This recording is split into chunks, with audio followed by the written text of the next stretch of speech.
광주 대단지 사건. 정부의 배신.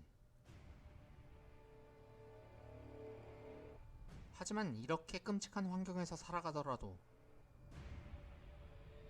사람들은 정부의 약속만을 믿고 버티고 있었다.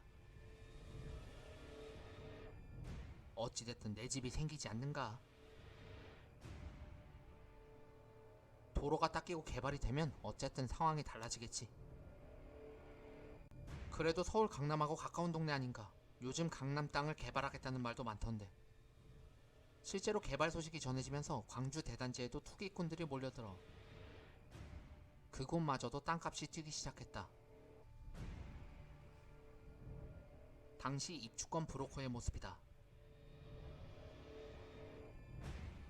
어이, 이런 데서 왜 고생해? 평당 3,000원으로 쳐줄게. 나한테 팔어. 아니야, 내가 4,000원 줄게. 점점점점. 하지만 정부는 땅값이 오르자 광주 대단지를 달리 보기 시작한다. 강남 땅값이 오르니 대단지 땅값도 덩달아 오르네. 이런 땅을 빈민들한테 싼 값에 나눠줄 수야 없지. 다만 71년 봄철에 치러진 대선과 총선 기간 중에는 잠자코 있다가 선거가 끝나자마자 본색을 드러냈으니 천막마다 이런 통지서가 발부된 것이다. 뭐? 땅 한 평에 16,000원? 2,000원이라고 약속했으면서? 아니, 평당 400원에 산 땅을 우리한테 40배로 팔아먹겠다는 거야? 그것도 일시불로 내라니. 뭐 기한 안에 납부하지 않으면 6개월 이하의 징역이나 30만원 이하의 벌금을 부과해? 그랬다. 서울시는 당초 약속을 어기고 이렇게 엄청난 돈을 요구했던 것이다. 그것도 당시 공무원의 2년치 연봉이 넘는 32만원을 일시불로 납부하라는 얘기였다. 주민들이 술렁이는 건 너무도 당연한 일이었다. 이런 제길, 내 집 한번 가져보나 해서 그동안 지옥같은 곳에서 간신히 버텨온 건데 그 돈 있으면 서울에 살았지. 우리가 왜 여기까지 왔겠어? 도둑놈들, 벼룩의 간을 빼먹을 놈들. 분노는 삽시간에 번져나갔다. 대책위원회의 시정요구. 71년 7월 주민들은 대책위원회를 구성했다. 자, 이럴 게 아니라 정부에 가서 따집시다. 따져서 시정을 받아냅시다. 그래서 서울시를 찾아가 진정서를 냈다. 약속한 토지불화 가격을 준수하라. 한 평에 2,000원씩 대금을 3년 분할로 갚으라던 약속을 지켜달라. 하지만 수차례 진정서를 냈지만 서울시는 묵묵부답이었다. 점점점점점점. 내무부 장관, 경기도지사, 그 누구도 요구에 답변을 주지 않았던 것이다. 점점점점점점. 와, 돌아버리겠네. 결국 주민들은 대책위원회의 이름을 투쟁위원회로 바꾸고 8월 대규모 시위를 계획하게 된다. 그래, 어디 두고 보자. 이판사판이다. 그리고 8월 10일 최후 결단의 날이 왔다. 이른 아침부터 모이자, 뭉치자, 걸기하자라는 제목의 전단이 집집마다 뿌려졌다. 배가 고파 못 살겠다. 토지불화 가격을 인하해달라. 일자리를 달라. 100원에 산 땅 만원에 파는 폭리를 취하지 마라. 라는 피켓과 플래카드를 들고 5만 명의 성난 군중들이 성남 출장소 앞에 진을 치고 있었던 것이다. 뜨아.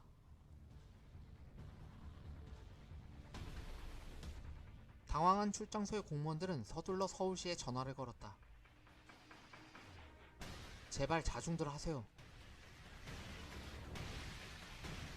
11시에 서울시장님이 여기로 오셔서 여러분과 면담을 하시겠답니다.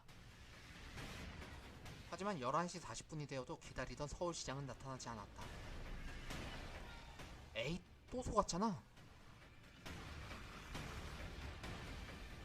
결국 주민들은 폭발하고 말았다.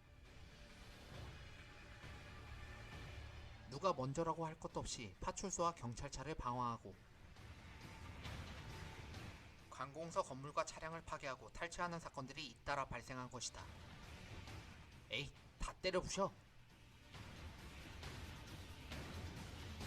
굶주린 군중들의 시위. 대단지 일대는 그야말로 아수라장이 됐다. 경찰관들은 시위대를 향해 곤봉을 휘둘렀고 시위대도 이에 맞서 몽둥이를 휘두르고 있었다. 개주에는 머리에 피를 흘리며 시칼을 휘두르던 청년도 있었다. 누구야 나를 때린 경찰놈이. 찾아서 죽이고 말겠어. 이런 상황에서 경찰 병력 700여 명이 추가로 투입되자 군중들의 흥분은 오히려 가열되고 말았다. 그래 경찰놈들아, 어디 한번 너 죽고 나 죽고 하자. 굶어 죽으나 맞아 죽으나 다 마찬가지라고. 일부 시위대는 서울로 향하던 골목마다 막고선 택시를 타고 빠져나가려는 주민들을 붙잡기도 했다. 어서 내려!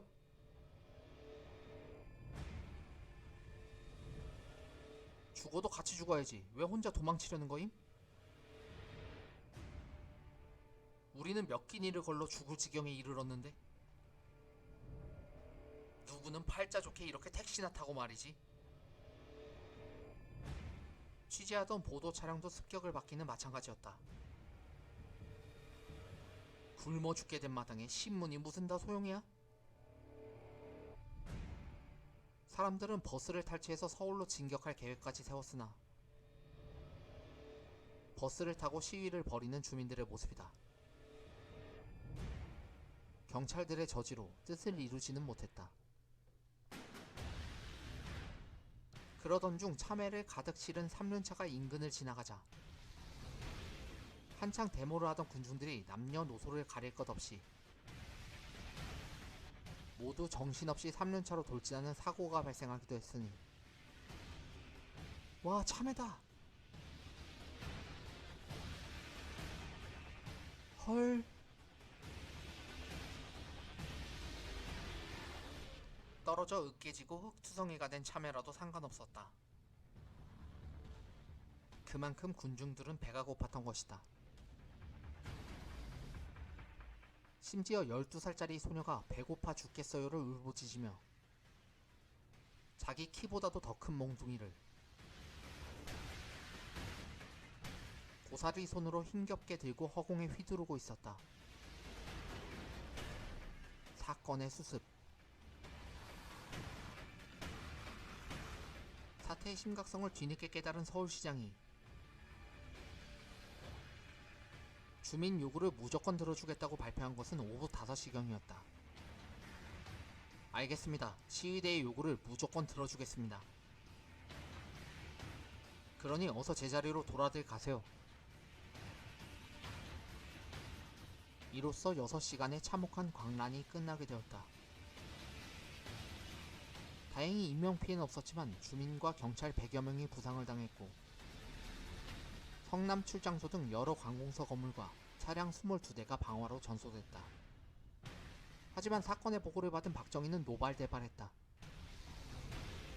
공권력을 이렇게 무시할 수 있는 거요? 당장 난동을 부린 폭도들을 전원 구속해서 처단하세요. 때문에 주민 23명이 구속되어야만 했다. 어쨌든 이 사건은 총 5만 명이 걸기했던 학생이 아닌 일반인 시위로서는 건국 이래 최대 규모의 시위였다. 또 이를 계기로 도시 빈민들의 비참한 실상이 1년 전 전태인 분신 자살 사건 이후 또다시 세상에 알려지면서 다시 한번 국민들의 마음을 무겁게 짓누르게 했다. 한편 광주 대단지는 1973년 성남시로 승격되지만 1966년 9,000명 된 인구가 75년 27만 명으로 폭증했다. 사건 이후 많은 철거민들이 다시 서울의 빈민으로 되돌아가게 된다. 결국 서울의 판자촌 정리사업은 와우 아파트 붕괴 사고와 광주 대단지 사건으로 전면 실패를 보게 되어 다시 원점으로 돌아가게 되었고, 서울의 판자촌은 70년 내내 해결되지 않은 채로 남게 된다.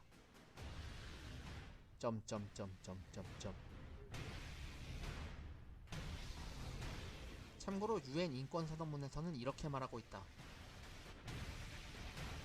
주거는 인간의 기본적인 권리이며 그 권리를 실현하도록 하는 것이 국가의 의무다.